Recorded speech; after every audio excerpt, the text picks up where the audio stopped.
Welcome to another Uncommon Movement podcast.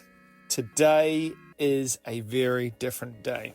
Our special guest today is a man called Bryan. He is an astrologist, a winemaker, and the president of a factory over in California. We're going to go into some places we've never gone before. It's going to be very different, very expansive, and you're going to learn some things that you've probably never ever heard before, and how you can relate these things to your life, how you can relate these things to your growth, and how you can grow faster and with more ease. So enjoy this one. I certainly did, and I hope you get as much out of it as I did. The reason why I brought Bryan on here today is he has some of the most interesting insights into the spiritual world whilst being extremely grounded and living in reality at the same time, like working the land with his actual hands and being grounded. And at the same time, does some crazy videos and visual stuff with drones as well. So we're going to chat about so many things today, mate. But I really want to talk to, like, where are you right now, and what is it that you do on the land around where you are? So currently, me and my father's been a farmer my whole life, and like he was a successful entrepreneur and businessman, but on the weekends he was like exclusively an organic farmer, and like that was his shit. So he was up at 6 a.m. planting organic vegetable farm, having orchards. He's had all sorts of different visions of what he is as a farmer. But as he retired, it became something serious. Like he didn't know what to do when he wasn't working all the time. So he just started diving into agriculture in a bigger way. So it started with like acquiring an avocado farm, and he started doing the avocados. And then a friend of mine from high school was a sommelier in a lot of the fancier restaurants over here on the West Coast in California.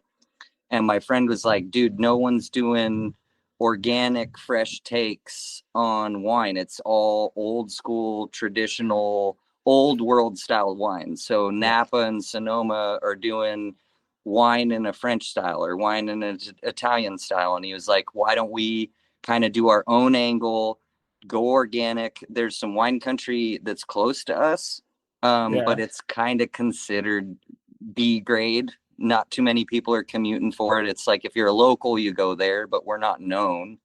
Yeah. And he's like, what if we could put our appellation on the map and people start actually trying to drink our wine?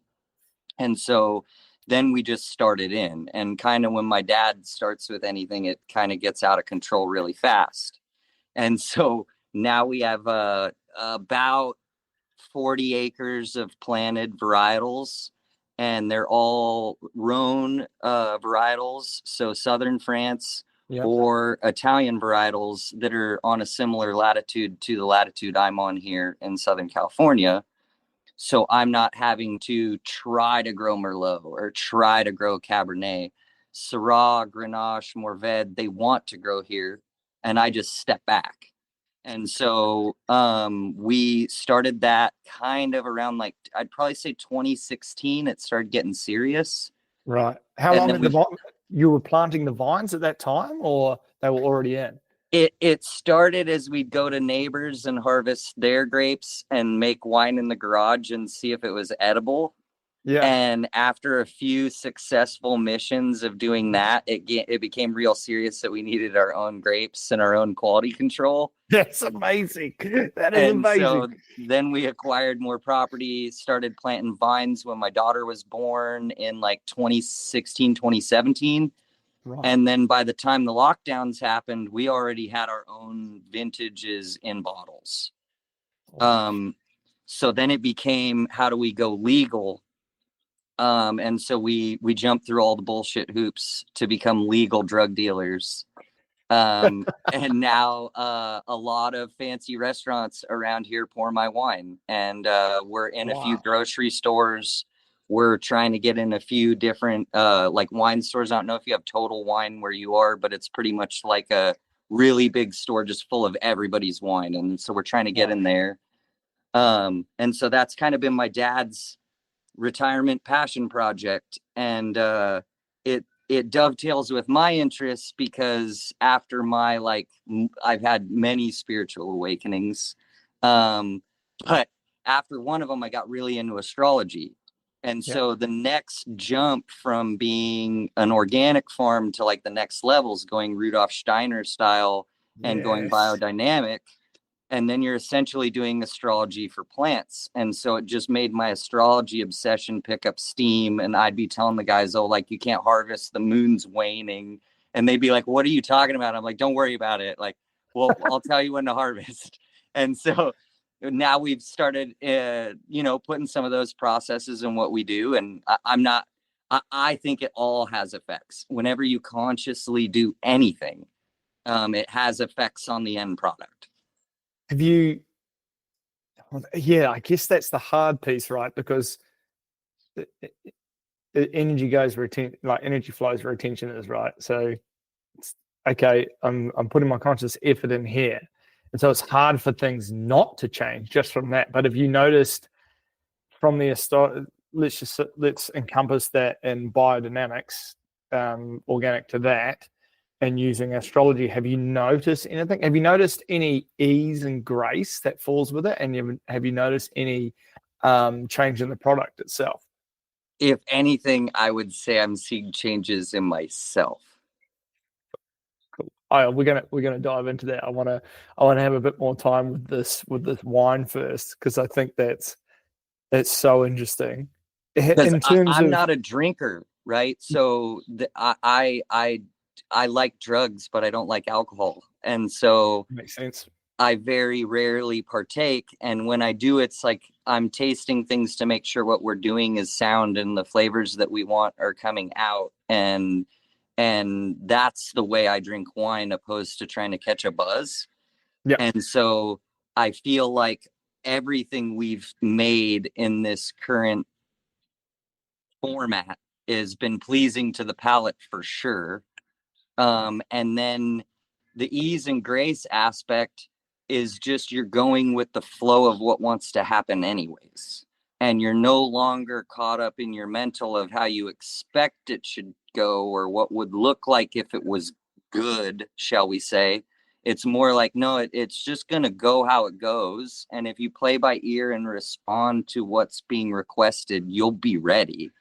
It's when you get ahead of it with your mind that then it's not what you anticipated. And now you have to rethink it again. Instead of just going with the flow, there's these recalibrations that have to happen because your forecast didn't happen. I think that's so funny. I'll share another story maybe later on down the path, but it's this interesting piece of the vision that we have, which leads to the expectations that we have, which leads to this is how we need to do it, rather than, funnily enough, it's very stressful. And then the other part is when we're present in the moment, it's like, oh, this is what's happening right now. Okay, cool. If I was to be guided by great wisdom, what would be the needed action, if any, right now that I take? And then we take that piece at the right time, at the divine time, and then we move on to the next one. Okay, cool. Well, I'll respond when I need to with the next change that happens. Yes. I think, man, that's such a beautiful thing. And that is not the farming that I've experienced in New Zealand. I mean, in New Zealand, we are very dairy orientated, especially where I am. We're very, very green. We have a lot of grass. So we're heavy in the dairy industry, which is pretty heavy on a lot of our environments. And then all with sheep and beef, which has waned in its many years because people have been much drawn to the money side of dairy or what it can produce. But it's very much based on expectations, and then of course the payouts, and then you've got all these things that roll with it. So I'm interested to hear. It's very. Have you watched the movie Bottle Shock? Oh, I feel like I watched it, but I watched it one time. Yeah, it's like you're reminding me of it's Californian wine, and they made it. So this French guy, he's English, living in France, comes over to try some international wine and goes, oh, I wonder what the Americans have got going on. Ends up taking this wine back and doing this tasting. I won't ruin it for the people that are doing it, but very similar. Father owns the chateau as such, and in America, and he was struggling at the time, and his son was this kind of out there character on the edge of, on the edge of like, let's do this, let's try that, and they end up coming up with this phenomenal product. But it's very interesting to see how this plays out. And isn't that like it's the first time the Americans beat the French, right? Ever. First time ever. Yeah. And it's this introduction of like, holy moly, maybe other people can do this. So before, like, I guess it's interesting that you mentioned your father, because that's our blood lineage. That's the person who has an impact on how we think and feel and navigate the world. So in our early days, what was his main sort of business as an entrepreneur? I actually run it now. My grandfather in the 70s was an industrial designer, and he was hanging out with a bunch of guys from Xerox and a bunch of the companies that blew up in IT and computers before it happened. And it sounds like my grandpa's garage was like where dudes would go and potentially drop acid and think up these ideas. I like your granddad already. He got invited to go to a GE conference where they were introducing new technologies. And one of those technologies was a version of injection molding called structural foam molding. Yes. And my grandpa started doing structural foam molding kind of in his garage and started getting small accounts together of his guys who were making IT stuff who needed some sort of a box to put their equipment in. And it's just kept picking up steam. And my dad went to school at UC Davis to be a vet. And while my dad's at school to be a vet, my grandfather's business is picking up steam. And my grandpa kind of called my dad and said, quit college, you need to come home. And my dad came home and started running the business. And then my dad is a Taurus, and we get into astrology later, but Tauruses are like autistic for the marketplace and the economy.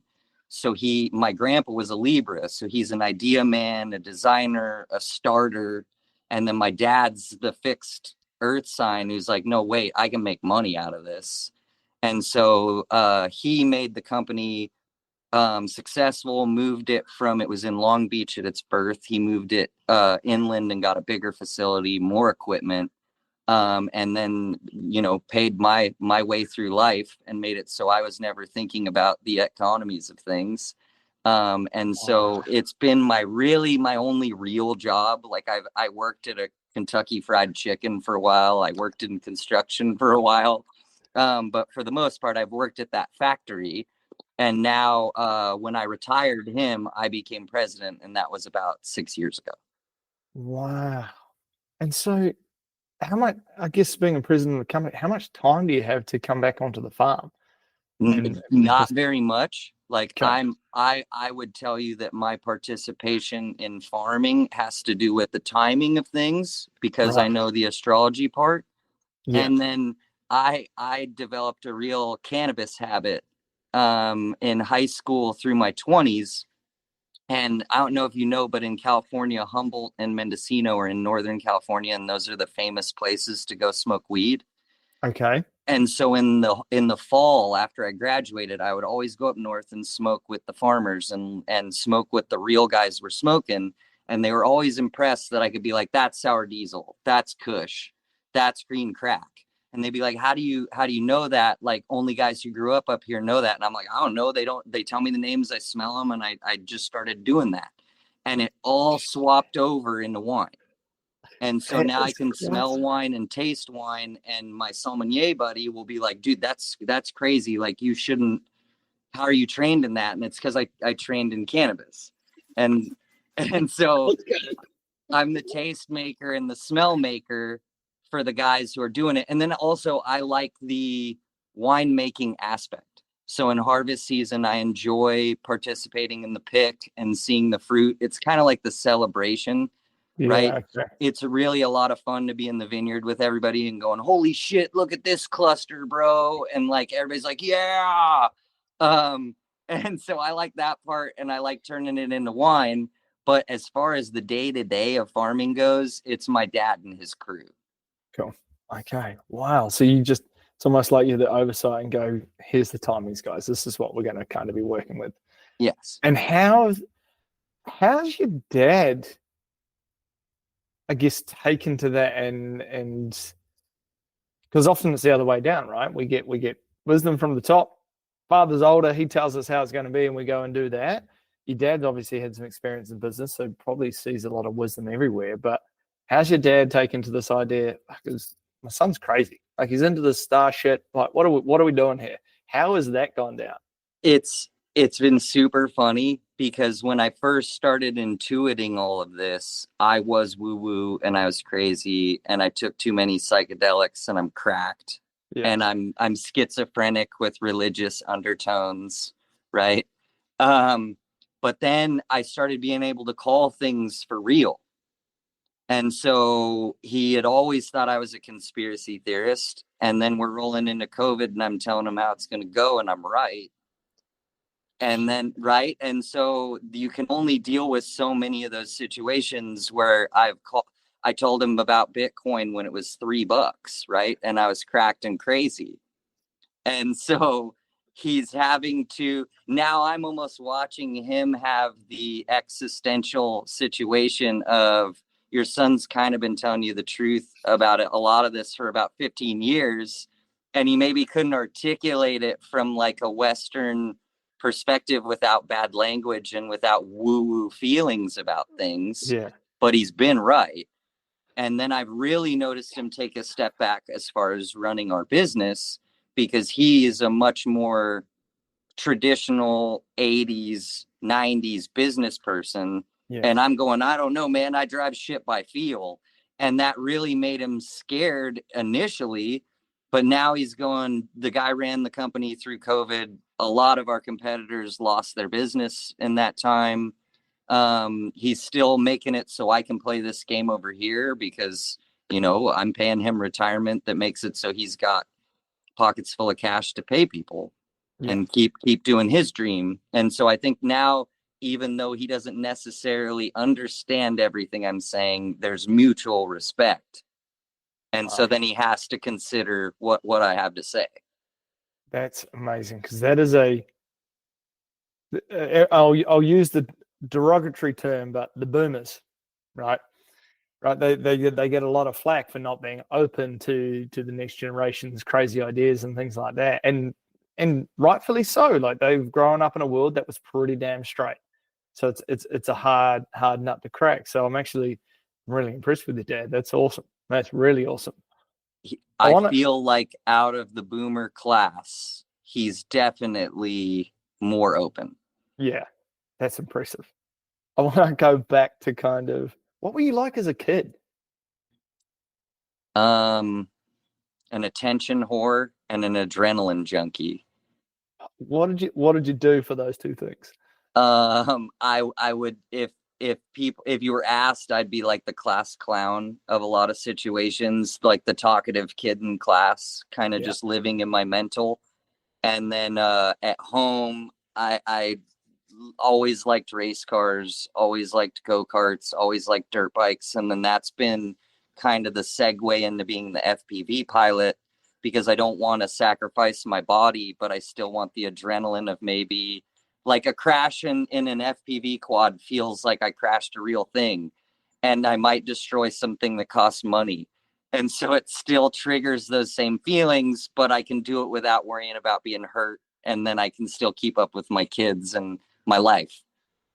Explain it. What is it? FP, what do you call it?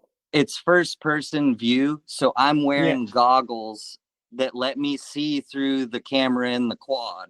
And I call it a quad. A drone means it's smart. So a drone will self-level itself. It'll respond to wind. It'll hold in the air. Mine, if I'm not flying, falls out of the sky. Right. It's and it looks completely like open. you have so many of them, or is it that you're always just fixing up the same one? Because I watch it, I'm like, that's another crash. Both things are happening. And so I have too many aircraft in my quiver for sure. And I also do repairs. Right. Okay, cool. And so you were, let's call you the class clown, moving in, adrenaline junkie class clown. When did you, I guess, have your first kind of spiritual awakening, as we call it, or the first crack? Not the drug So crack. I'm going to college. I Yeah. met my wife when I was 20 years old. Wow. And we just started dating because we liked smoking weed together and hanging out together. It was very casual of how we met. And then we started living together, and I had experimented with mushrooms from like 17 to 21, kind of in that range. But every time I did it, it was a pretty intense experience. And so it was hard for me to bring anything of value back from those experiences.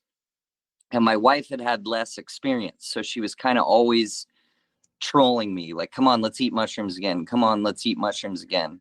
And I'm about 27 and I'm running the sales manager gig for my factory.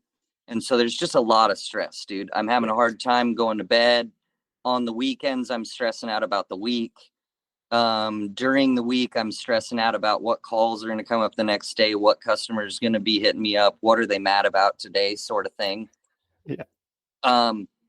And one of my buddies, my sommelier buddy, got a bunch of mushrooms from one of the chefs who works for him at the club that he works at. And he's like, let's check these out. And so I made some tea, and I made the tea incorrectly. I didn't know that you weren't supposed to boil the water. And so I damaged the psilocybin, but it made it so I had a very low dose experience. And me and my wife and my buddy played soccer on my lawn for like 3 hours. And it was like the first time I had taken all that stress out of my backpack and just set it down somewhere and went and was a kid. And I was like, man, there's really something here. Like, I need to go find more of these. Well, at the time, I'm 27, so it's like 2000 and I don't know, I'm not good at math. 10. Mushrooms weren't readily available. If you're going to smuggle drugs, LSD's cheaper and easier to smuggle. Cannabis is worth more money. And so nobody was dealing in it. And luckily, a Hispanic woman who works for me, I came out of the psychedelic closet to her at work and told her I had had this experience. And she was like, I know like a shamanista who works in these types of things and I can get you some. And so I got those and made the tea correctly. And I collapsed on my lawn with my wife. And at the time, I was like a staunch atheist, man. I would have fought you about God. I would have talked shit on the Bible. And a white light came and told me that I was being very judgmental of religious people. And I didn't know what I was talking about. And if it helps them, they should be free to do that. And I should leave that alone. And I at least had the wisdom to just go, I'm sorry. I understand. I'm sorry. And then it let me have like the most wonderful day. I had crazy memories of friendships and how important those friendships were to me, how important my wife was to me. And then it just sent me on a psychedelic escapade. And for pretty much that year of my life, I did mushrooms every weekend. Wow. And that was the first big one where it was like, okay, now I like astrology. I like all religions. I like anybody's story about God. I don't have an idol that I'm associated with, so anybody's idol's cool to me. And so then it just became, let's go back to all this information with a clean lens. Wow. 27. Okay. Okay. So now let's go back to all this knowledge, all these things with this non-judgmental, clean lens. I guess we just start. Like, what were some of the things that kind of lead you down the golden path? So the psychedelics were the first one, and I Yeah. almost didn't even believe people were having spiritual experiences without the psychedelics. Yeah. And so I'm listening to Terrence McKenna, who's like, oh, dude, like I get yoga and I get all that stuff, but I get it better if I smoke a joint. I get it better if I have a mushroom. And so I was kind of following in those shaman roots, right? I'm listening to Aubrey Marcus talk about similar spiritual experiences and the downloads he's having. Joe Rogan, obviously, with his DMT talk and all of that. And so I'm still playing in the psychedelics. And then my wife gets pregnant with our first child, and I have an existential crisis. And now, knowing more about astrology, it was my 30th birthday as well. So I was having my Saturn return. And so, in all the ways that I was behaving as her son, and that was an okay relationship when we were single people and we just live together, and she makes me sandwiches and shit and gives me sex, that's fine. But when we have to raise a little person together, the rules need to change.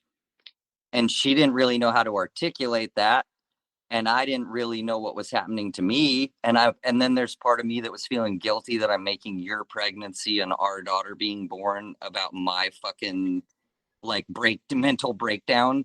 Yeah. And I've been pretty solid, right? Like I've been someone you can count on, and now I'm not someone you can count on. I'm someone going, the sky is falling. Oh my God. And so I feel like that's the first one where it was like almost like I had unearned wisdom. And so I was operating from a level of consciousness that was at an enlightened level. But when I really had shit going on, it exposed that enlightenment was not grounded. That right there is, this is where I want to go. There are so many people, I think more and more so now, maybe because of the access to psychedelics. We get the person on their 12th ayahuasca ceremony, they're going back and back again. And I've seen it play out, the shattering of a reality and the real cracking into one's soul in this kind of spiritual awakening. And they don't know how to deal with the 3D world. Like, fucking hell, this is mad. I remember being on a course once, and it was called IMS1. It's Paul Chek's first movement course. We're going there, and this guy came in, and he was a full vegan dude, very spiritual, very, kind of airy-fairy. And it only took into day 2, and we were starting to do some lifts and some biomechanics. And before that, he was quite anxious, didn't know what was going on, and kind of a bit withdrawn. And then he did some deadlifts, just deadlifts, right? Just pick shit up, and he put it back down again. And he's like, "Ooh, I feel pretty good." I'm like, "Man, it's because you're grounding yourself, mate. You're in this very spiritual, airy fairy world, and you haven't realized that that's awesome stuff. And you've probably got a wealth of knowledge and everything that would be so beneficial to us, but it's going to mean nothing unless you like punch it back down onto this earth and actually live in that learned experience and embodiment of what you've brought back from this other realm." And we see it. I mean, the piss takers, the Balinese life coach. The people who move to Bali and then have a spiritual awakening, and then they're all life coaches for the rest of their lives. And I'm like, what have you embodied? What have you brought back?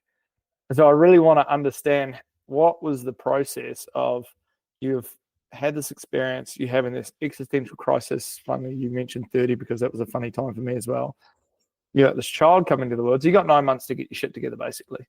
And you kind of want to do it before then, so your wife at least can relax into her feminine and feel safe.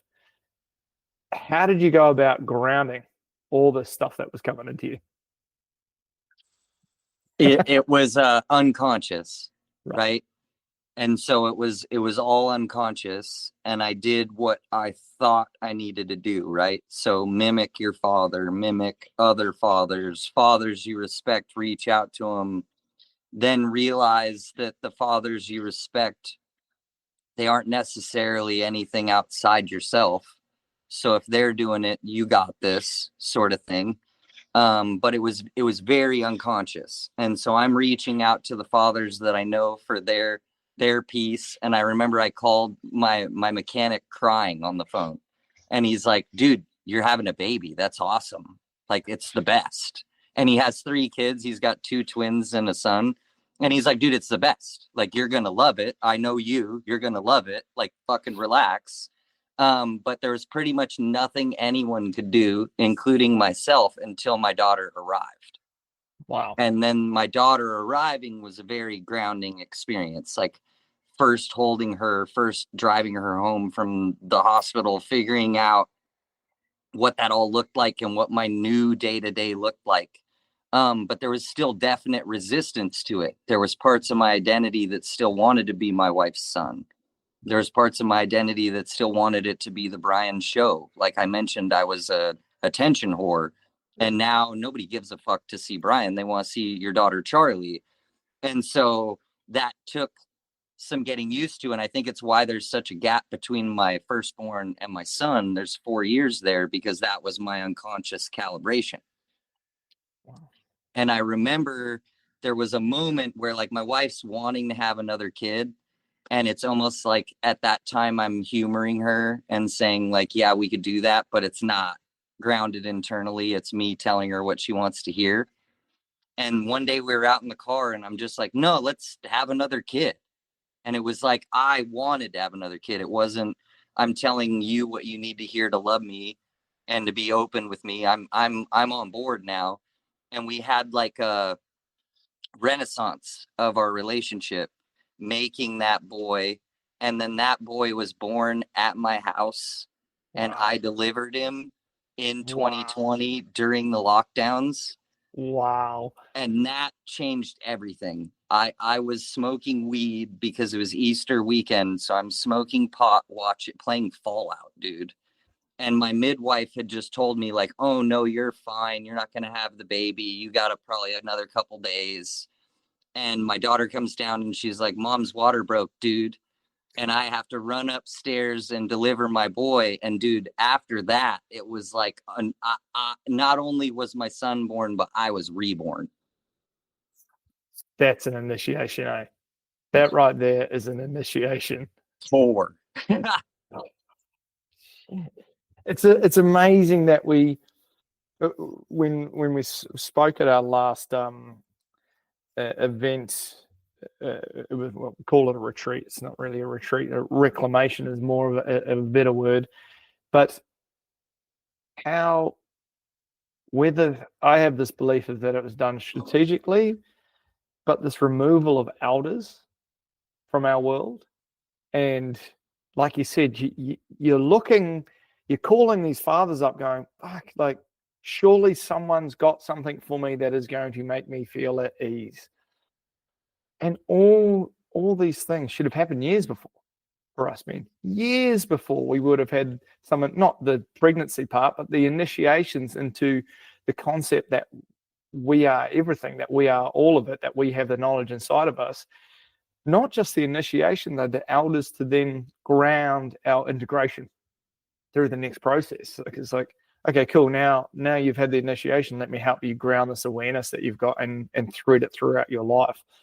And it's amazing that you've had such a positive experience through the initiation of becoming a father, like obviously, and the second time around.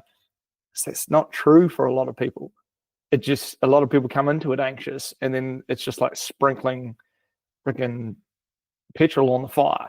You know, the kid comes out and their life just completely collapses. This idea that you managed to understand that you were in a relationship with your mother, you know, as a son, you were being nurtured and looked after, and that was what you enjoyed, and you still had the Bryan show. Man, to have that awareness that you're in that and that's changing. Men will do that in their entire life. Or what I see is men get divorced and then they go to somewhere like Thailand or, you know, off to the island somewhere where it's more traditional, and they just go find another mother. Someone who will look after them, someone who will nurse them and feed them and do all these things. And I'm just like, it makes me a little bit sick inside to think the grossness of marrying your mother and making love to your mother. And I realize that's an infatuation as a child, because that is how we connected, and we break that.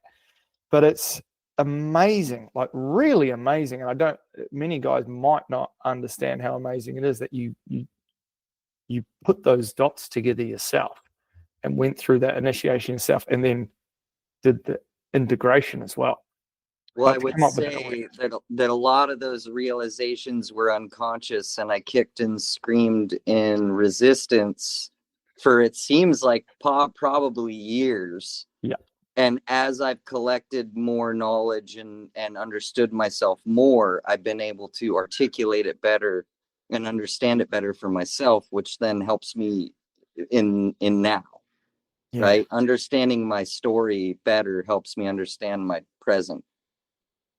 That is, it really is, even like just doing it unconsciously, even if it was for years, is a phenomenal development, because that is by far not the majority of truth for many men. They will live that out until they hit enough pain that something has to change, or they die. Well, thanks, brother. Yeah, yeah. I It's appreciate the kudos. well done. And so now we're in 2020. You've had your son. Yeah. You're going through this initiation. Do you reckon having a son was different to having a daughter? Was there any? Yeah, interesting. Tell me The about that. daughter breaks your heart, Yeah. and the son makes you a man. Wow. And so the son, at least in my experience, my son made me way more confident and comfortable in my masculinity. And my daughter, I would already describe myself as kind of a feminine man. Um, because the psychedelics crack that open anyways, right? As you Yeah. start interacting with the feels and your receptive side of things, you start to understand your feminine side more. But then it was like the daughter's like, no, I'm gonna blow your heart open and even change this to another extent. Break your heart, and the other one makes you a man. It's really interesting, eh? I'm gonna have to do some reflections on what is it, even, we've spoken briefly and we'll get to it, like the changes that have happened in our lives over the last 6 months even. So then we're in 2020. When's astrology kicking in at this stage? So I got pretty into astrology before my daughter was born, kind of when I was on that psychedelic pilgrimage. Okay, okay. And so I was already in the phase of going like, oh shit, okay, you got pregnant in Gemini. That means we're gonna have a Pisces baby and a Pisces baby. And like the day she was born, I'm running her chart and going like, okay, she's ascended Aquarius. She's gonna get along with my ascended Leo. She has a Capricorn moon. She's gonna like my Virgo moon.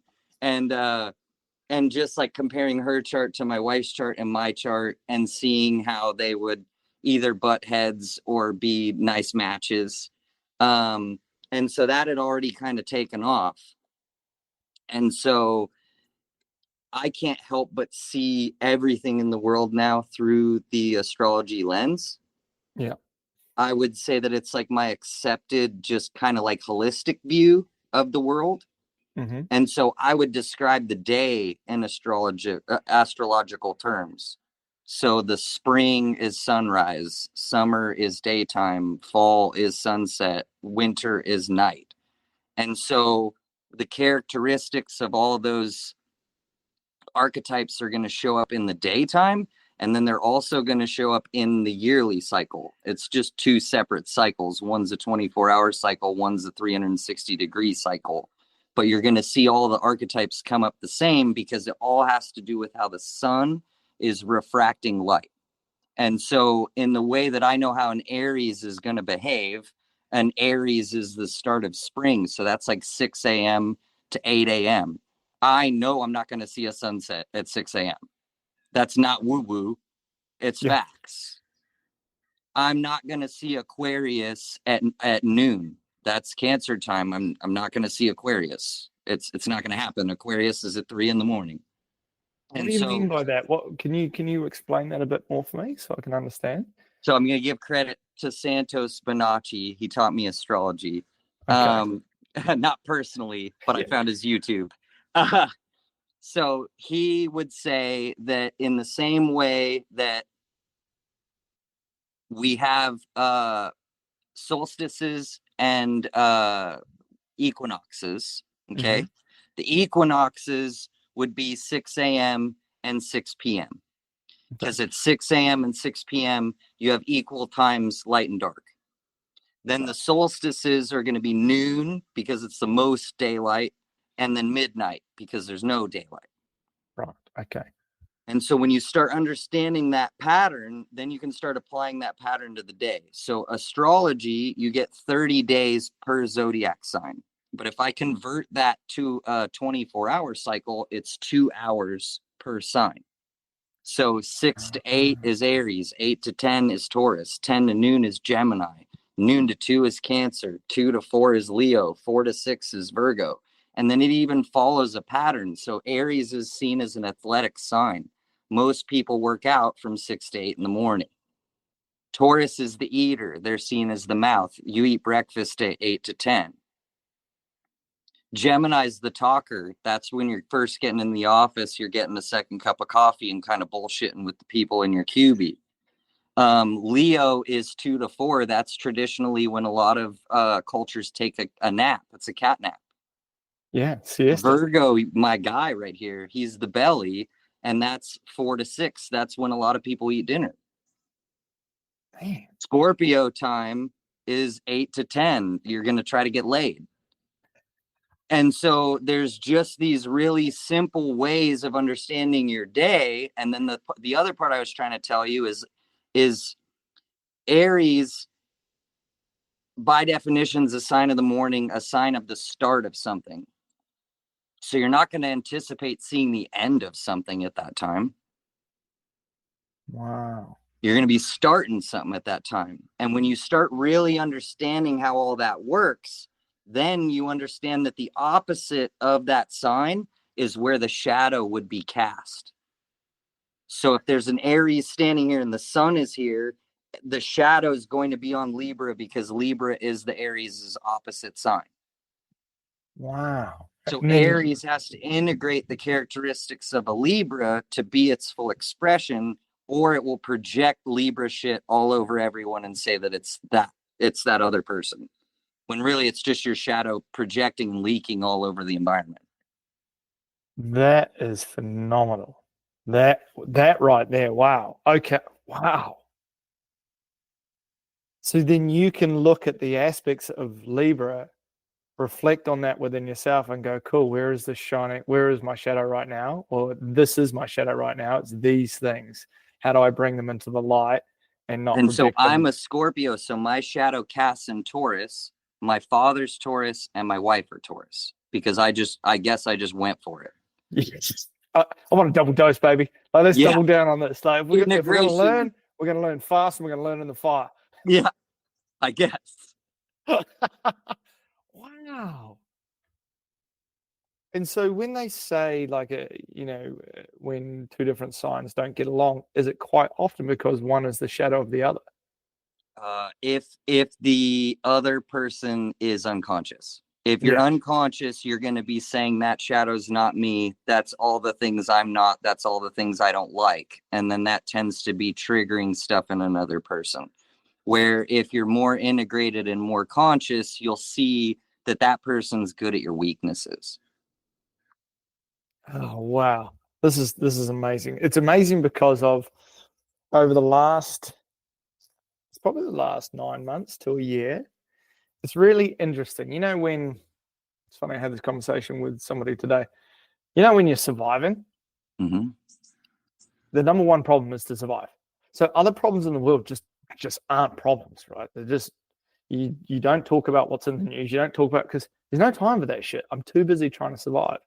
And as we acclimatize and reach another level of affluence or something like that, we get these random problems. Like, you might have the problem of transgender, or you have this problem of COVID, or you have these random problems that pop up and they become very triggering for people. I'm like, but if I took you all down to surviving, then that'd be a very, very quick level of awareness. And so I looked at another angle of the lens. I went, cool, well, let's say we are surviving, or let's say surviving is just the inclusion of a much greater problem that we see. And I thought, man, we live on this tiny little globe and we think we're a closed circuit. And most of the time, everybody's like, we're a closed circuit. Things are going to be the same forever. I'm like, well, no. And then I started getting into the climate change aspect of things. I was like, okay, cool. Again, with this closed circuit, right? So everything. And I'm like, and I started reading bits and pieces more about like the galactic sheet. and the electronic universe and these things like this. And I was like, it would make sense that a massive burning fire quite close to us, relatively, could have an impact on us. And it would also make sense that everything is energy, so everything has a wave and a frequency, that then if we're at the top or bottom or middle of a wave, depending on thousands of years or whatever, that's going to have a particularly different impact, just as it does when I listen to music. A different wave has a different sound. It connects to me. I hear a bass or I hear a treble, and I'm like, suddenly my brain's exploding, and I'm going, we could be in a lot more trouble than we even know about, that we don't know about. And we're worried about these small things that we're talking about here. And I'm like, me on earth is thinking, to me, the biggest problem is waste. I'm like, we need to sort that out. That's my biggest issue. But then I'm like, and at the same time, we should probably stop fighting and bring ourselves together, because I think there might be a greater problem that we might want to be facing, that we might want to look at, but we're still focused, distracted. I would consider would be a better word, distracted by, and this is where it gets a bit conspiracy theory wise. It's like, well, why aren't we? Why isn't it the bigger picture that focuses on the galactic current sheet, or how the solar system affects us, or how there's cosmology and astrology and all these things outside of us? They get talked down to, like, oh, you're just crazy, Bryan. Like, I think that sounds just bizarre. I'm like, nah, dude. Planets, the moon has a pretty big effect on some things, and all these other aspects are like, shouldn't we be talking about those things first? And then the moon is kind of in the Western view of things, a real small planet. And it's making your tides, it's making your breeding season, it's making your months, it's making your wife have a period. Like, it's doing some stuff. It's like, but it's whatever, man. Like, yeah, dude, why you care about what moon phase you're in, dude? That's lame. You're woo-woo. Yeah. And I'm like, it's really starting to crack me open in some places, and I'm like, holy shit. And all right, I want to go down a conspiracy rabbit hole with you. Let's go there. So you got me pumped because you talked about the climate change. And so, are you familiar with the Yuga cycle? Yes, not familiar enough, but 12,000 years? Was it 6? So it's 6,000 years per cycle. It's 24,000 years for the whole cycle, because it's all the same clock. That's right. And so we were living in the Kali Yuga. Me and you are the last survivors of the Kali Yuga. And that's the Hindus' version of the system. If you were to look at the Greek system, they call it the Iron Age. And so we were in the Dark Ages. And I almost feel like Lord of the Rings is before the fall of man. Fall of man happened in our recorded history as the Dark Ages. Yeah. Okay. Jesus was the first Messiah after the Dark Ages. Yes. We killed him because we wanted to get dark. We weren't going to be able to get down the way we wanted to with that Messiah around. But the Mayan calendar ends in 2012, and everybody thought that was the end of the world. I think the Mayans just made a calendar for the Kali. Yeah. The Kali's over. And so the new Yuga is the Dwarpa Yuga, or the Bronze Era in the Greek system. And if you read about the Dwarpa, it says it's the electric age. And the Age of Aquarius is another Greek version of that. And the Aquarian is the electricity in the air. It's the god of air, is Aquarius. Wow. And so I was enlightened by electronics. I'm pretty sure you were enlightened by electronics and our electric technology. And according to the Yuga cycle, there's a pole shift. And so the West is telling you, oh, the North Pole is going to become the South Pole and everything's going to fly off the globe or whatever. Yeah. I would tell you it's a polarity shift. And you were in a feminine age in Jesus's time in Pisces. And now you are in a masculine age in the Age of Aquarius. So in the Piscean age, we worshipped water. So we have relationships, we have friendships, we have citizenship. Everything's a ship. All our resources are liquid. river banks control the money and the currency and the current, right? Well, as the creators, right, the architects, the controllers know what the hell time it is. So we're in the sign of air. So all our data is going in the cloud. All the stuff that has value is intellectual, because intellectual property is in the air.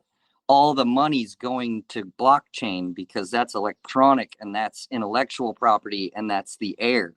And so the banks are restructuring because the banks and the elites, they just control the funnel of currency, whatever the current is. And so when we were in the water current, they had to control the water current through river banks, dams, all that sort of technology. Now you're having the technology shift over to the electric age and the age of air. And so at these yuga points and yuga shifts, there tends to be large catastrophes. And so a large catastrophe coming our way wouldn't be outrageous to me. And then also with that change, you're having the change in polarity, where the conversation we're having is very intellectual and very masculine, which goes with the times. The other aspect of it is in the Piscean realm, their mantra is I believe. So I have the American dream. Do you believe the earth is round? Do you believe in climate change? Do you believe in COVID? Do you believe in politics? No. Because I know, and so I don't believe in any of that shit. And Aquarius knows. That's the difference. And so we're speaking on things we know about. None of this is myth, metaphor. This is stuff me and you have personal grounded experience with. It's not belief. It's interesting you talk about because this is where I head to the problem, the catastrophe. And there's I can't remember the Japanese lady who had these premonition dreams of like the foretell, and we've got the 5th of July coming up, which is hugely connected to a massive eruption around the Ring of Fire and new land coming up, basically off the base of Japan. And it's really interesting because a whole lot of things are happening at the same time. We have a weakened magnetosphere of the Earth. We have more, it's not necessarily more, but you do have more sunspots because there's more galactic dust, as they call it, which then causes more coronal mass and injections from the sun, which can be larger, but they don't need to necessarily be larger because we have a weakened magnetic sphere to protect us from electromagnetic radiation. But then, of course, that radiation is entering the Earth to another level. We are literally a molten thing with hard edges. We literally float around a molten thing. And at the same time, we're all energetic beings filled with water. So I was like, every person's getting hit. They're getting, we could call it new awakenings or new stresses or whatever those things are for them. The Earth, there's more volcanic activity. There's all these things kind of going on. Everything is spelling out change. Everything is spelling out like catastrophe. And there's a part of me that's like, I've just had a son. I don't want catastrophe. I really love how life is right now. It's beautiful. Does that mean I'm going to go back to the dark ages? And then there's the conspiracy that, there's $21 trillion or something missing in the American budget. And they're like, well, they reckon it's gone to underground bunkers and building in all the things around there for what's coming. And I'm like, oh, shit. Yeah. But is this going to be a metaphorical shift in catastrophe, or is this going to be both? Are we going to have a physical catastrophe followed by this new age, the Bronze Age of the Yuga? And I'd love your insights on some of this, because this has been sitting, all these little dots are kind of sitting on a wall for me. And I'm like, I don't know if I can put all this together. Is it too much stress for me to worry about? Should I just be loving on my son and continuing on with what I believe is my purpose? Or should I be getting out there, digging a hole and learning how to bloody kill animals and protect myself? All of the things. When I was a younger father, I had more of the prepper spirit, and those things would make me prep, right? And it's like, oh, I got to get ready. Some shit's going to pop off. I live in America. I got to get some guns. I need a good fence. Like, what am I doing here? I gotta have cows. I eat a lot of steak. Yeah. Yeah. Where as I've learned more about this, in the Bible, they talk about 144,000 people get saved when the catastrophe comes, when Revelation comes. Well, the Hindus have a similar situation that they put on the chakra system, and the crown chakra has 144,000 petals. And in the last 6 months, my suit has turned on, and it's requesting me to balance all these chakras and understand how these chakras work and get them working correctly. And so I don't know if we're going Terrence McKenna style, where we're going to go post organic. I don't know if we're going far enough to go post organic. Yeah. But I have a feeling that if you've made connection through the crown chakra back to God, whatever sort of language is safe for you, Yeah. you're on the new timeline. Where if you are resisting all of that, because it's just electricity, man. We know this is all a hologram, it's all refracted light. If you're resisting your refraction, if you're resisting the reflection that's necessary for you to be on the new timeline, you're coming off the timeline. Wow. Where if you're working with the energy that's being provided and you're already tuning into the new radio channel, then why wouldn't you be on the new timeline? Shit. And it's unfortunate, but I'm seeing the boomers literally boom. It's almost like their moniker was made by people who knew what was going to go down. And it's like they're detonating and having their fuses pop, and they can't integrate any of the stuff that I'm talking about. And they either blow me off or don't do it. And so if you're not going to do that work, you're sending a very clear signal to the hologram that you don't intend to participate. Dang. Okay. So how does this relate to building underground bunkers and doing the physical thing of trying to protect oneself and family? I think that's the elites that are lost in the materialistic sauce and would like to continue playing materialism, yet they have all the science that tells them they're in a hologram. Yeah. And so if you want power, if you want authority, if you want human hierarchy, all those systems are about to go, baby. Yeah. And so you can either go with those systems that you have attachments to, or you can integrate into the new process. And so those of us who are willing to integrate into the new process and are, dude, to be honest, really excited about the new process. I'm tired of playing those tired games.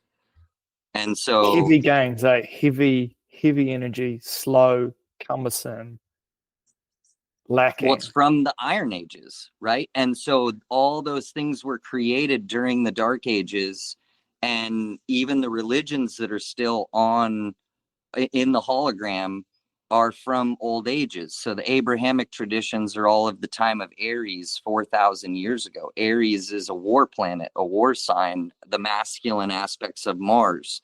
And you see that in the Abrahamic desert religions, where they can't figure out how to stop fighting each other and eye for an eye and all this stupid bullshit.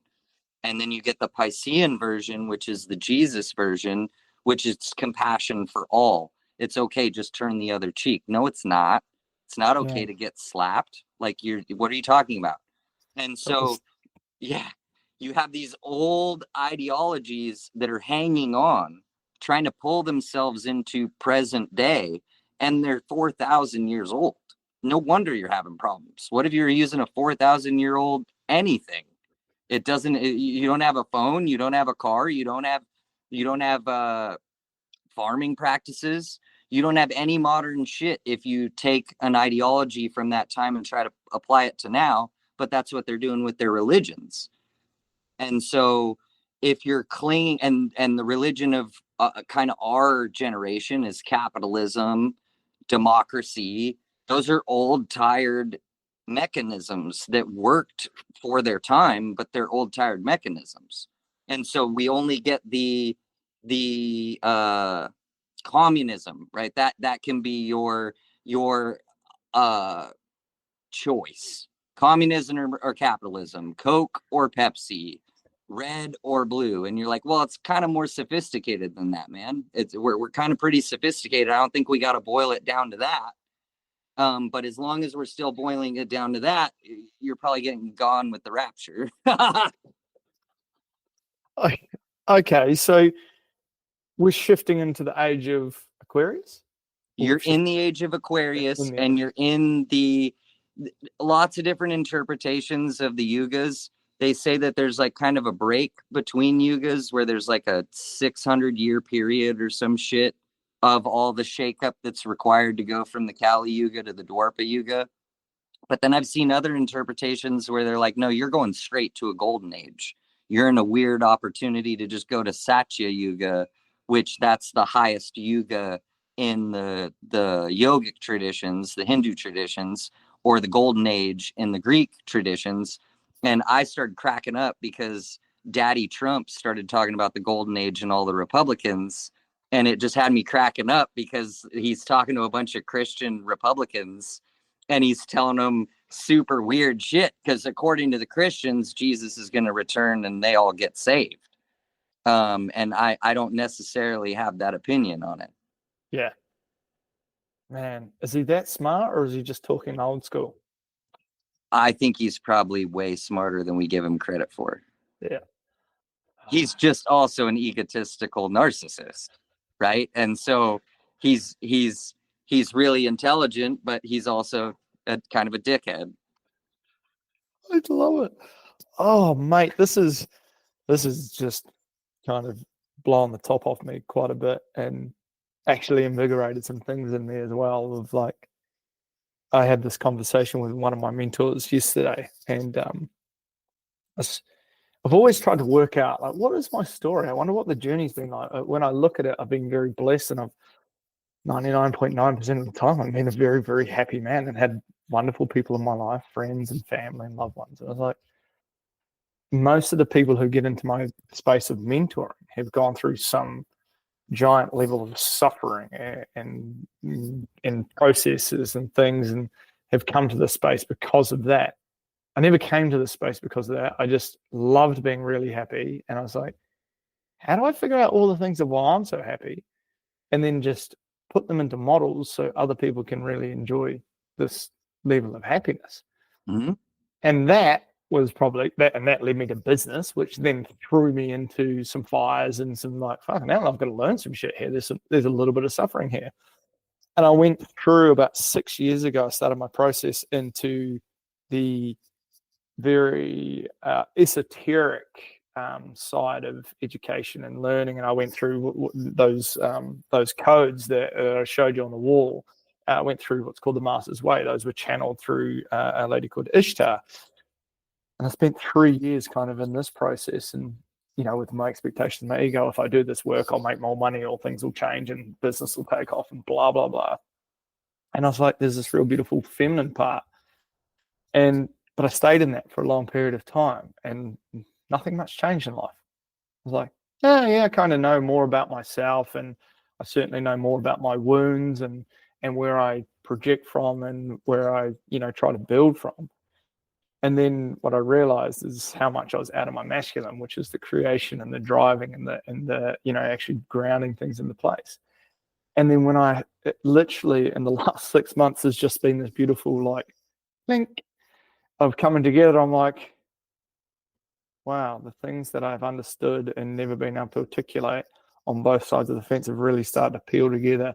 And just being able to share with people the idea of, cool, create from a place of lack. And I've always mentioned this, create from that place. Cool, you'll create stuff. You always will. You step into your masculine, you can create a whole bunch of stuff, but you'll receive the energy that you created that from. So I was always still coming from a place of lack or doing these things. I was like, cool, use that beautiful feminine, use that energetic aspect to build this beautiful foundation of abundance and heart and everything, and then punch it behind absolute aligned, purpose-driven masculine and watch how shit starts to change. And I tell you, bro, it fucking rattled some cages. Like, wow. Like, I've never had the amount of hate that I've had spat at me in the last couple of months, and then just over the last 6 months, how that has changed. And I've seen where I created so many of my issues that I have now. I was like, oh, that's because I started that then. 18 months ago, I started that, and that's why it's popping up now. And that's where you miss that. And that's where, wow. And then just going forward and seeing how different this energy is to be in, and how it impacts people well outside your sphere that you've barely touched. And they're like, hey, bro, like when you said this, or hey, bro, we shook hands once, or this happened, and this is now happening in my life. And I'm like, man, that's kind of a lot of what's going on in my life at the moment as well. Like, it sounds like some pennies are dropping around the place. But then again, a lot of the leaders who are in spaces that I consider, I haven't had direct mentorship with them, but I've followed them for a while and have kind of gone, oh, that's a great idea. That's a bit of watching them get smashed as well. And I'm like, holy mo, I did not expect that to be said about you or to happen to you. And I'm like, who else is getting hit? And, and I'm back in the doing the next level of that course now. And I'm like, man, this is happening all over the show. And I'm really interested on your experience over the last little while, what's kind of come alive for you, and what you've observed and what you've seen and what you've done about it. So just you doing this is kind of bonkers. So I have my third son. I'm tired. It's 2022. I'm tired. And my Instagram algorithm's like, hey, dude, what about Kratom? Kratom seems pretty cool. And I'm like, hell yeah, it does. And so I take some Kratom, and Kratom's like ecstasy mixed with Adderall.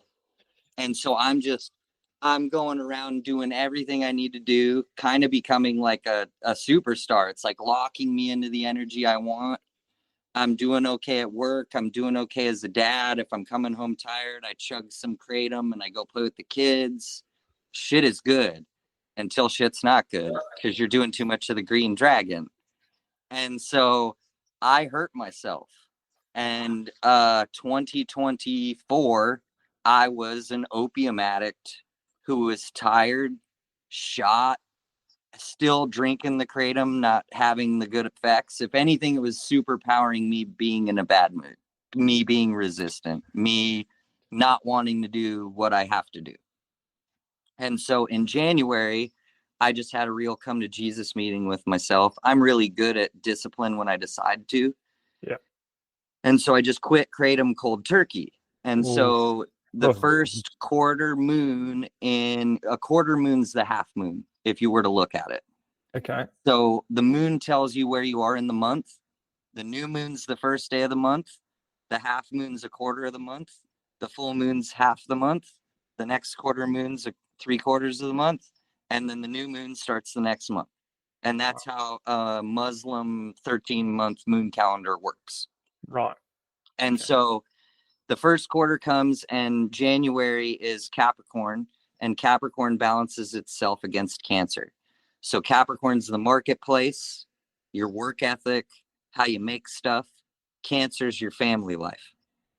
And a whole bunch of stuff channeled to me, and it's super interesting because my power went out. And so I live in a rural area, and I didn't have power, and it's nighttime, and my family's asleep, and I'm sort of losing my mind. I'm coming off of drugs. I used to call it dancing with my shadow. At bedtime, dance with your insecurities around business, around your money, around your wife, whatever you're insecure about. Like, think about that before bed. Yeah, great time. So I'm doing one of those, and I'm like, no, I don't have to do this. Like, you've taught yourself all this weird spiritual stuff. Like, jump up off the ground. I sleep on the ground on a biomat. Nice. I'm like, jump off the ground, do some Tai Chi, do some Qigong, do some push-ups, do some jumping jacks, get the Chi moving, right? Get my Chi moving.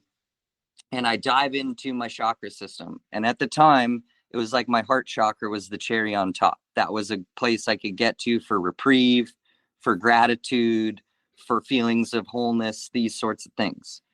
And I get to my heart, and it just starts sending me clear messages about how I need to balance my business life with my family life.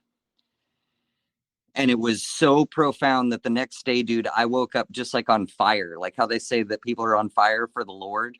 I woke up just on fire, and my wife's looking at me like, what's going on with you? And I'm like, I don't know, I'm on fire for the Lord. And I had a friend who was living with me, and I'm like, the Messiah is born. And he's like, the Messiah's here. Like, what are you talking about?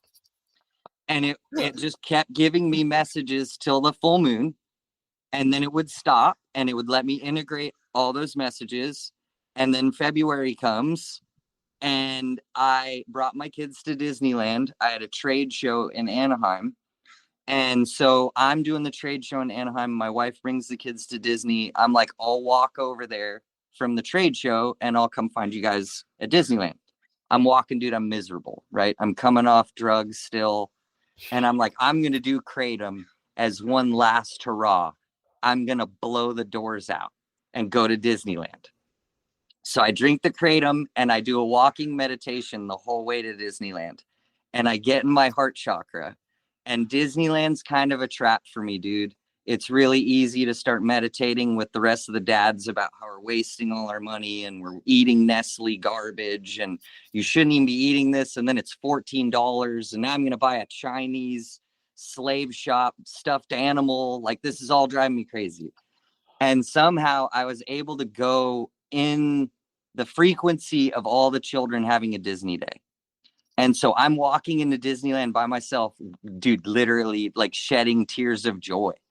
And there's people on people movers who are too overweight to walk. And I'm like, that's just someone's aunt. She's lovely. And I'm just loving everyone, dude, like pulling a Jesus maneuver on the whole thing. And I find my family and I'm like, honey, the Messiah's here, dude. The Messiah made it to Disneyland. And it's literally like the best Disneyland trip I've ever been on. And then I went to the Disneyland hotel because I was staying there for the trade show. And the hotel's like a church. And normally I'd be like, this is a horrible, like, general contractor building just to suck people's chi and money out of them, right? This is like a structure to enslave you. And instead, I'm like, no, this is a church of the happiness of every kid who got to stay here and have a week at Disneyland with their folks. Like, this is amazing. Wow. And so it's just continued like that. Every month, at the quarter moon, I get some sort of a spiritual download that I need to integrate in that month. And it has taught me to control my chakra system. And how you were describing that when you were stuck in your feminine side, you got the feels and you got the love, but you don't have the drive.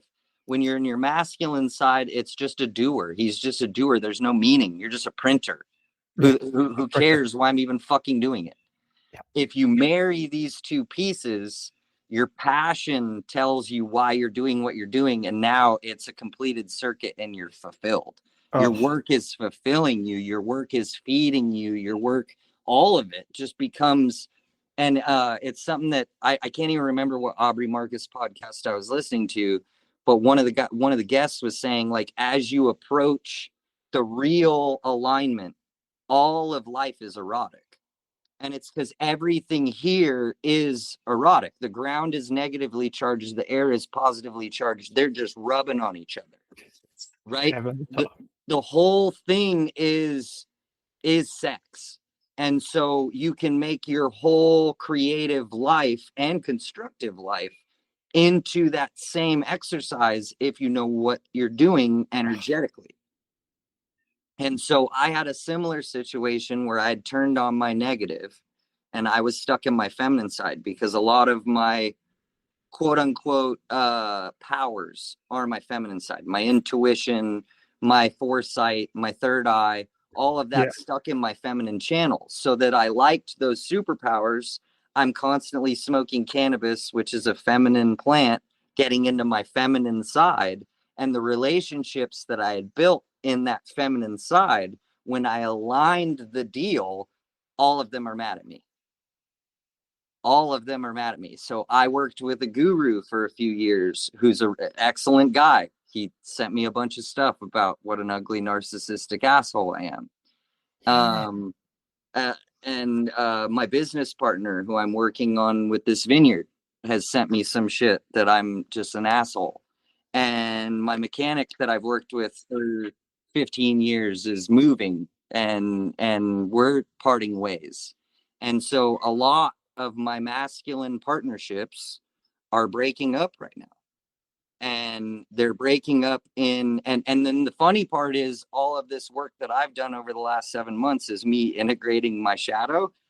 And so I know I'm a narcissist. That's why I'm so charismatic.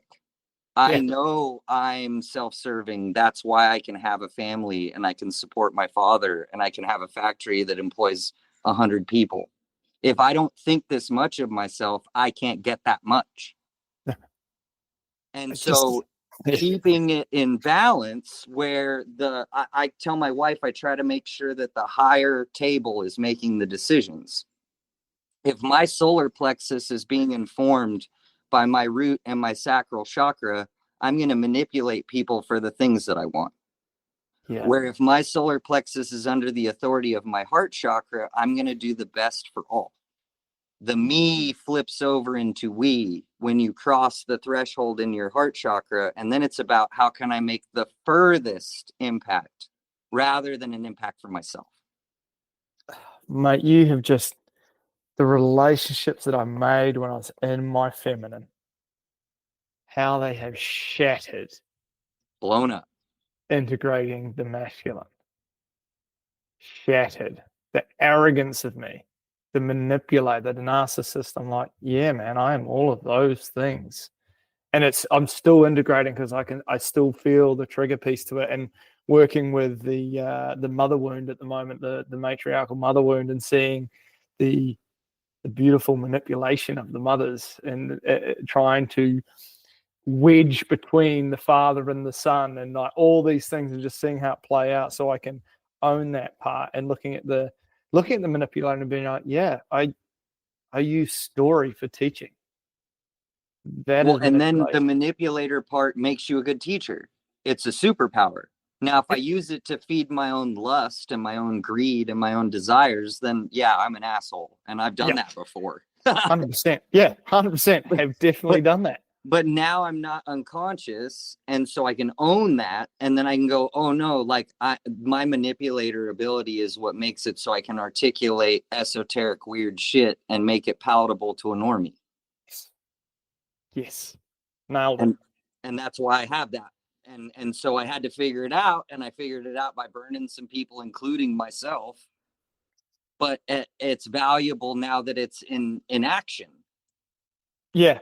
And now it's aligned with what's going forward in your life. And it's what happened in life and business.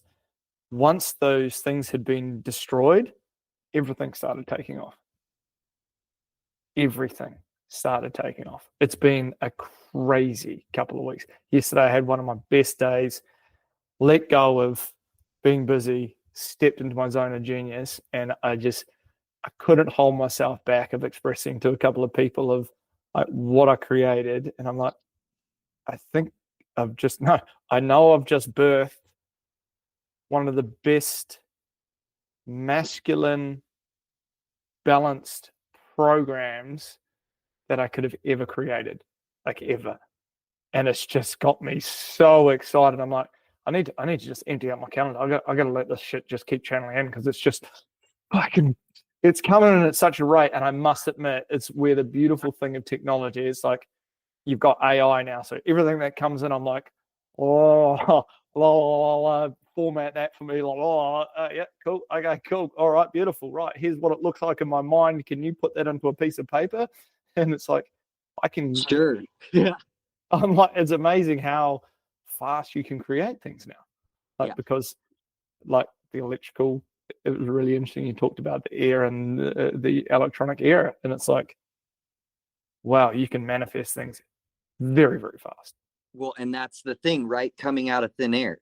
Where before you had to wait for a downpour, you had to channel that water the right way, you had to have the locks and the dams correct, like they can't have any debris in the channel, like all this stupid bullshit, where now it's just out of thin air.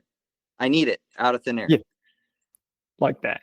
And it's just, yeah, I'm beyond excited for for what's coming through and sharing it, and how much been dealing with divine timing and kind of letting go recently and being like, oh, that was horrible at the time, but that was perfect how that happened. And then that's allowed me to think, and everything it's just such a lovely experience of letting go. And like, oh, okay, cool. Then I saw this quote the other day and I kind of manipulated it for myself.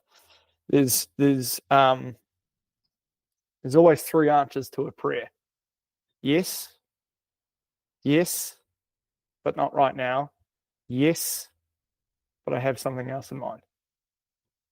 And it's always yes, but it's like, yes, but not right now.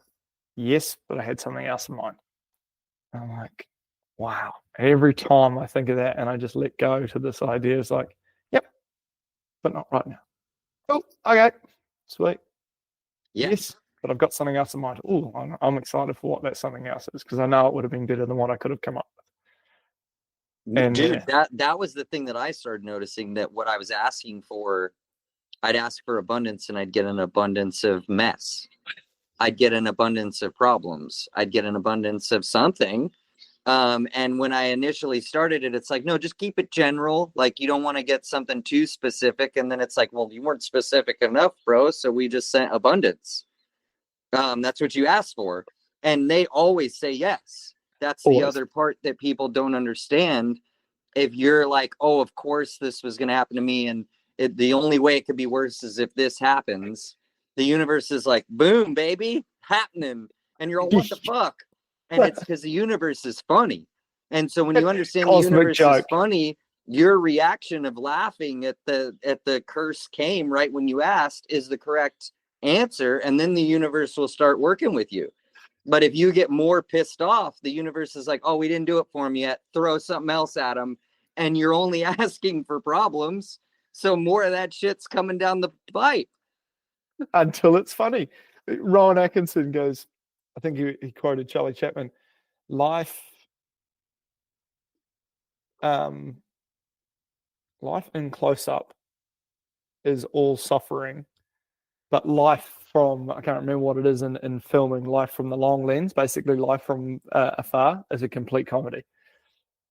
And it's really interesting because I'm like, wow, that is very, very spot on. When you're in it, you're like, fuck, I just can't see a way out. This is complete suffering. You take a step back and you're like, that is just a cosmic joke. That is hilarious. How could that have even, wow. Hilarious. That is hilarious. And it's like every Seinfeld show you watched, it was a problem that made the comedy. Every time. Right? Every time. And so if you're willing to laugh at yourself and laugh at the situation, the universe is real quick to help you fix it. Where if you're not willing to laugh and let it roll off you, it doubles down. It's like, come on, it's trying to get you to reach your breaking point and make it funny. And then I feel like it's almost like an unconscious breathing exercise with your solar plexus. Yes. It's forcing you to do the breath work that you don't want to do, and that would help you process this. It's like, oh, okay, then you're not going to do the breath work, then you better laugh. And I think it's why people have laughing fits when they eat mushrooms. It's forcing the unconscious stuff to happen. So it's like, hey, dude, I didn't really like my mushroom trip. I cried the whole time. Well, how often do you cry? Never. Well, so it was getting it in. It made you take your supplements. And you didn't like taking your supplements, but it helped you energetically. And now today you feel better, right? And 9 times out of 10, they'll be like, oh, no, I feel way better today. Yeah. And so we have so much innate wisdom on board, right? Like the resentful, when you're annoyed at people, it's just like, dude, breath of fire, like blow out your bad chi and your sacral chakra, like get that out. Where unconsciously we're going like, no, I'm so pissed off, so that's why I'm huffing and puffing, when the organism's trying to find some form of like balance. And so it's like, blow this bad chi off, dude. And we make it more about like, oh, I'm sharing my emotions passive aggressively, when really the wisdom of the suit is trying to retain its balance. That's so good. The religion of the suit. Mate, it just cracks me up talking about the laughter. I watch my son, he'll turn 1 in a couple of weeks. He'll just be sitting there by himself, having a wild time, not looking at anything, not playing with anything, just I'm like, mate, are you seeing something I'm not seeing? Dude, Keep there's doing your so thing, much man. joy in the suit before we've traumatized them. So good. So good. It's just filled with it. I'm like, you're amazing. I'm going to be more like you. Don't worry about being more like me. I'm going to be more like you. This is how we're going to roll this. This is the goods. Absolutely. I Yeah. think that's some crazy wisdom. Like, fall into it with them. And like the days that I fall into it with my kids, man, it's the Oh, best day ever. it's just wonderful, eh? It is. And Oh, that's where having access to that feminine circuit is so critical. mm, If I'm stuck in my masculine circuit, I'm like, hey kids, like, let's get back in the house. Like, let's get dinner going. Let's do this and that. Where if I can get in my feminine circuit, it's like, no, dude, let's play on the lawn. Let's enjoy the sunset. Let's go see the animals. I'm way more likely to do that, and the time scales come off of everything because I've turned the masculine off for the time being. And when I've gotten good at flip-flopping between the two, it's like the drive to the office is to get me locked in on my masculine. The drive home from the office is to get me locked in on my feminine, because I want that available for my wife and I want that available for my children. yeah. And the more I understand the chakras, a woman has a feminine root. So her sacral chakra is masculine. And so when you can turn your sacral chakra on in an environment where you're not trying to get laid, you're allowing her to dump chi. And so if you don't do that for her, if you are not able to come out of your solar plexus and into your sacral, you'll hear a lot. I just, I need more romance. I feel like you don't hear me. And then if you're in the mental side of things and in your masculine, you go, oh, she needs a date. She wants me to get flowers. She wants this. She wants that. That's not what the fuck she wants. She wants you to take all of her chi from the sacral chakra and cycle it through yours. And then you become an infinity loop of energy between the two circuits. Where if you're stuck in your solar plexus, she's negatively charged as a being. So all the positive all the positively charged light in the environment is going to be attracted to her like static cling. So when you get home from work, everything your son said that was rude, this sandwich sucks, mommy, that'll come soon. I don't like this show. I hate you, mommy. All that stuff stuck to her. And so if you can go into that feeling circuit, she can dump it all on you without dumping it through her throat chakra about how stressful and horrible her day was. Wow. And she just dumps it through your sacral, and now you both feel good because her bad energy is gas for the tank in your body.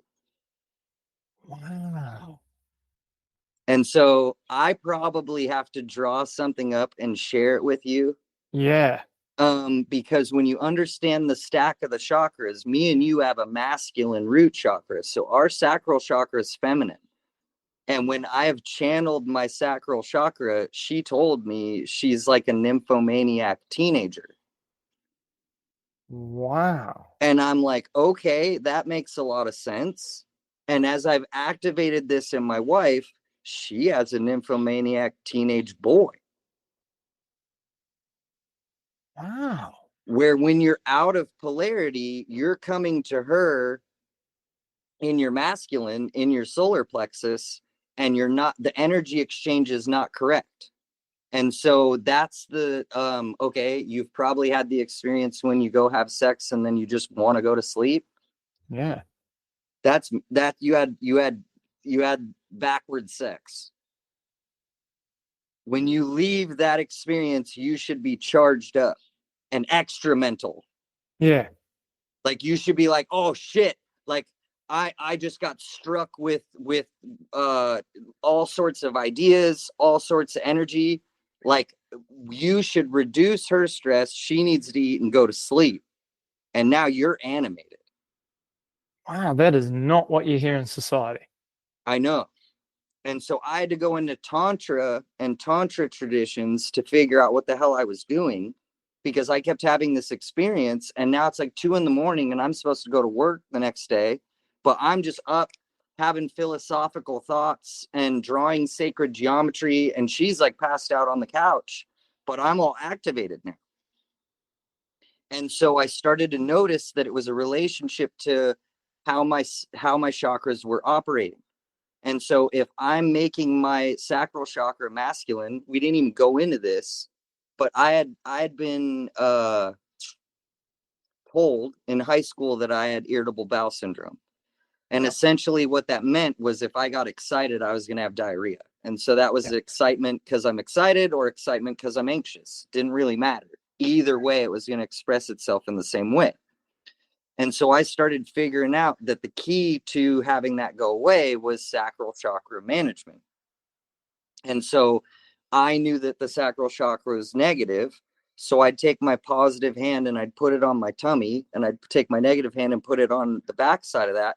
And I'd just go into my stomach and try to calm it down. Well, as I would calm it down, it would have an effect on my wife that was like, now she's interested in me sexually, when that was not my intention. And so then I'm like, I'm not going to stop doing that. It makes my stomach stop hurting and I get laid. So I keep leaning into it. And she goes, I don't know what you're doing, but whatever you're doing, it's like doing something to me. And I have more energy. I have more passion. I have more ideas. Everything's flowing. And then from my side of the experience, it's like I have more energy to do everything I need to do. My mood is regulated. I have control over these energy circuits, and now I can use them correctly. And so your masculine side's housing your throat, your solar plexus, and your root, and your feminine side is housing your sacral, your heart, and your third eye.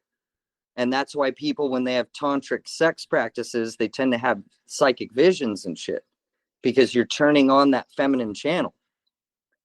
And so as I've started to work with the energy like this, I'm noticing more and more that I can control. It's going to get into that I'm a manipulator, a narcissistic manipulator. But everyone's entrained to this. And so that's why when you're in more unconscious states in your relationship, if you say something that's a bit out of the pocket and you know that you pissed your chick off, but she goes, oh, no, everything's fine. You're like, no, it's not. That's your psychic. You know it's not. She can deceive you with her words, but you know it wasn't. And so as you start leaning into that, now all of a sudden it's like, no, if I come into every environment with my solar plexus lit up, I'm in charge. Literally, it's in the language. I'm in charge. Everyone else is in their feelings. And so then you talk to them and then they'll say, oh, I'm tired. You're in your feelings. Oh, I'm hungry. You're in your feelings. Oh, I'm depressed. You're in your feelings. And so all those people are going to give you authority if you're in your solar plexus, because they're just trained to energy. And so then I started to look at the corporate structure, because I work in business. If I'm talking to a shot caller or someone with a high level of hierarchy, they have some sort of a thing next to their name that makes them be in charge. I'm talking to a solar plexus. That's a yellow person. And so the solar plexus, if you wanted to manipulate them, operates on respect. So if you can find a place where they didn't show you respect, or they're not respecting themselves, or they didn't respect their colleague, you can send them into a spiral into their feelings by poking that respect button. Then everyone who works within a factory or does real labor is in their sacral chakra, in their feelings. And their feelings make it so they have to work every day. For some reason, they believe in their feelings and their identity that they're supposed to suffer every day to make ends meet. Where the solar plexuses have figured out, no, I think and talk and speak, and I think I work smarter, not harder. Where the feelings crowd works harder, not smarter. Wow. And you were talking about the waveforms. Mm. Someone who's in their root chakra, that's survivalist, that's infrared light. It's a huge red band of light with giant amplitude and low frequency. So the gapping between where it crosses the equator or the ground is a really big gap and a really long wave. When I fly my quad, my remote works on that style of signal to go really far, because I need a lot of amplitude to go really far. Where if you want to carry an image like what we're looking at right now, you need a faster frequency like 5G, where 5G is like 5.8 megahertz or something, gigahertz. And so its amplitude's really low, but the frequency is super crazy high. That's how all the chakras work. And so the biggest amplitude, lowest frequency is your root, and then it just comes up from there, right? So the solar plexus people, the solar plexus is called the solar plexus because it moves just like the sun. And so its amplitude and sine wave looks like a yin-yang symbol, because a yin-yang symbol is a symbol for unpolarized light from the sun. Wow. This is wow. And so what have you been doing to, I guess, align and open your chakras? So it started with opening my heart chakra and removing obstructions about what I thought about my identity. And it sounds really weird, but you're into really weird stuff. My dead grandfather showed up with crystal aliens, and I'm laying on the floor with my hands on my heart with my eyes shut. I'm pretty much in like laying meditation. Yeah. And I'm seeing this as a vision with my eyes closed. And he pulled something out of my heart chakra. It was like big, long, and like tarry and weird. And it was like, Grandpa thought you were lazy. And I was like, that's weird, because my how I remember my grandfather as being very cool and understanding of my identity and like how I behaved and what I was into. He was always he told me 9/11 was an inside job when I thought that 9/11 wasn't an inside job. So that's kind of how radical my grandfather was. And so I'm going, when did this happen? And my grandpa told me, he's like, dude, at some point your dad came to pick you up and I had been watching you at the house, and you sat around all day watching Cartoon Network, and I was kind of talking shit to your father, and I just was like, Brian's being lazy, and you took that and put it as part of your identity, and I don't want you to have that anymore. That wasn't intended for you. And so that was like the first one that came out of me, and that was the Capricorn and Cancer one, where my marketplace identity is saying, oh, well, I'm kind of lazy, but then my family shows up and goes, no, you're not, dude. When you're passionate about something, you go harder than anybody else. That's not your story. And so it started with opening my heart chakra.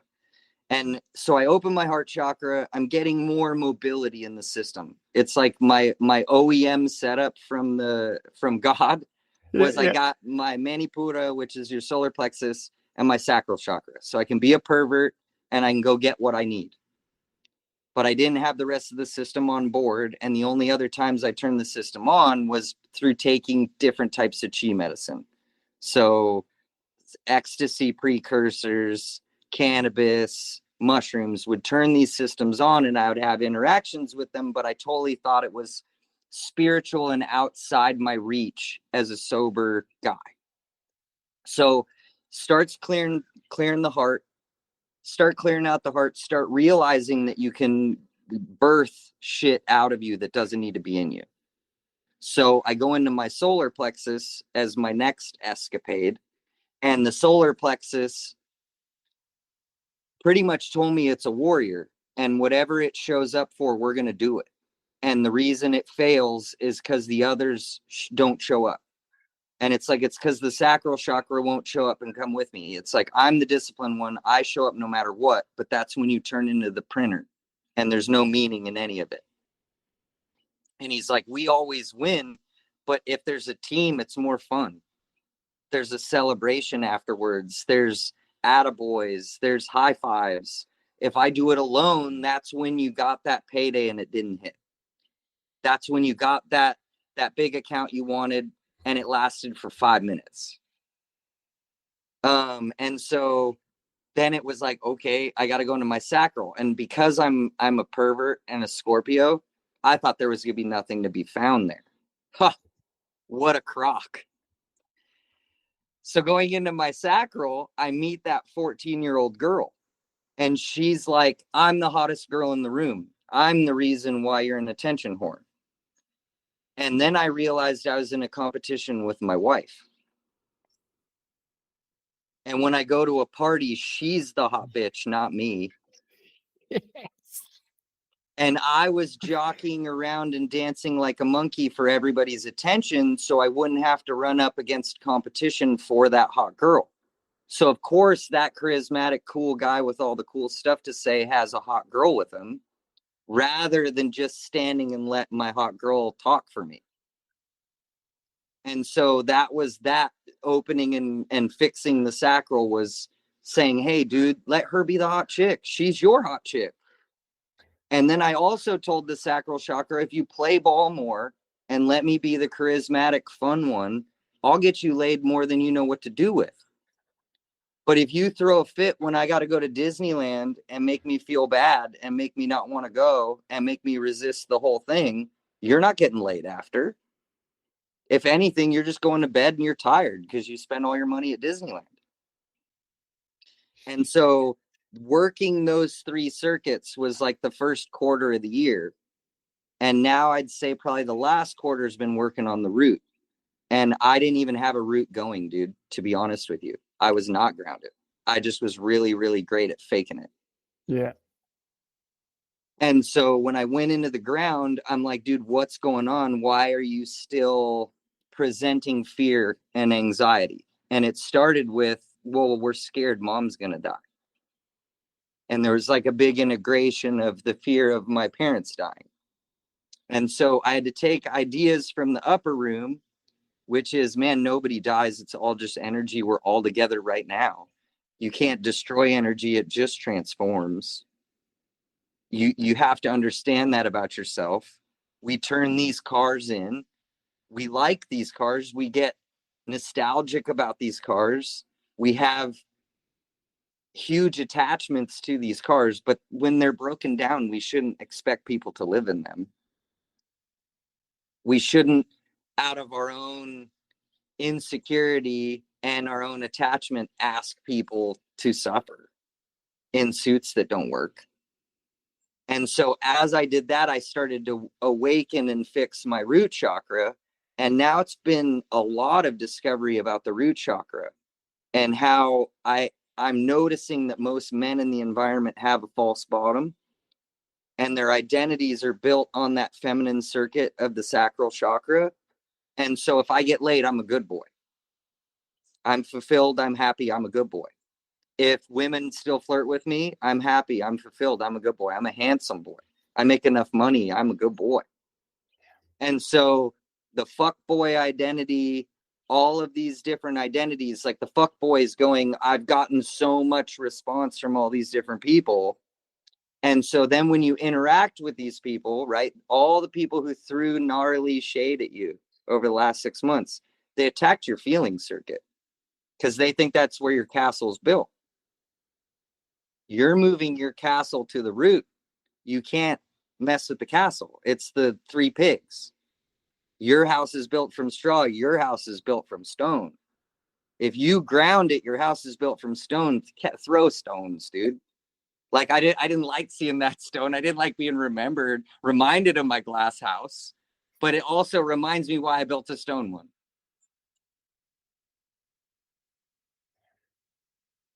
Wow.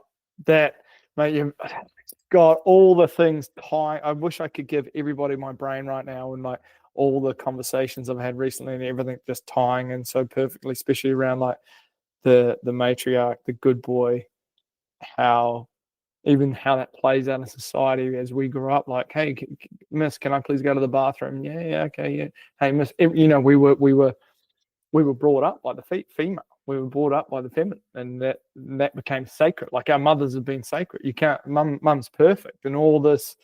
and how that plays out. If I just do the right thing, I'll get laid and I'll be a good boy. Wow, yeah, that's, mate, And you've all tapped I've into noticed something is the special. energetics are way more important. Like I Yeah, shouted about all the things I needed to yeah. my wife for years till I was blue in the face.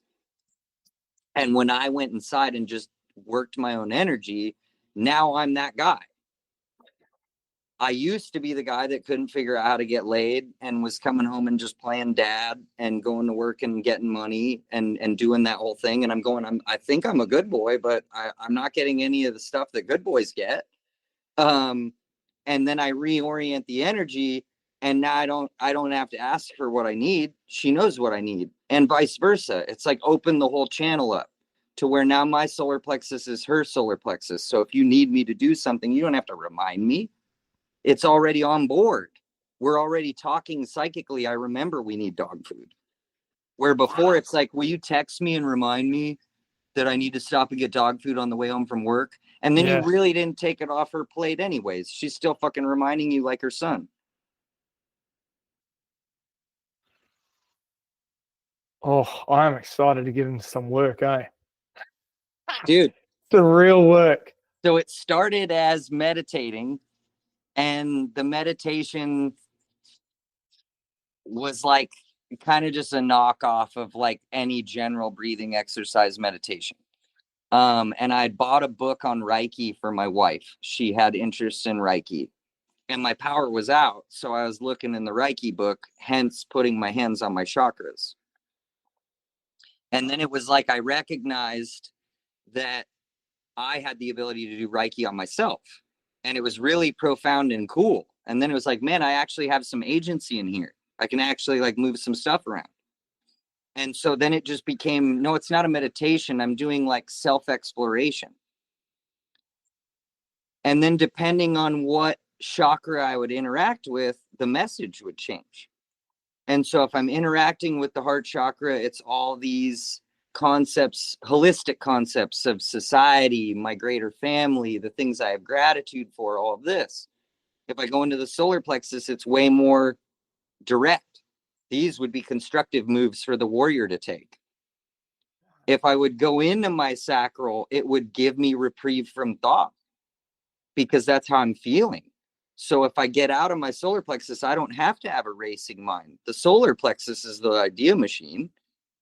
And so I was using these traditional meditative methods of quieting the mind through breath. And it's like, no, all I got to do is go to my root chakra or my sacral chakra, and I can't think. And then if I'm in my solar plexus and I don't like the thoughts, then I'll move it up and have more fun thoughts, more profound thoughts that seem outside my normal consciousness. And so then it just became like I have a controller. I can just use this controller. And so in the same way that you've been yelling at the AI to take what you're channeling and put it together for you, I don't have the relationship to AI, but anyone who would give me their ear, I have to yell this at them.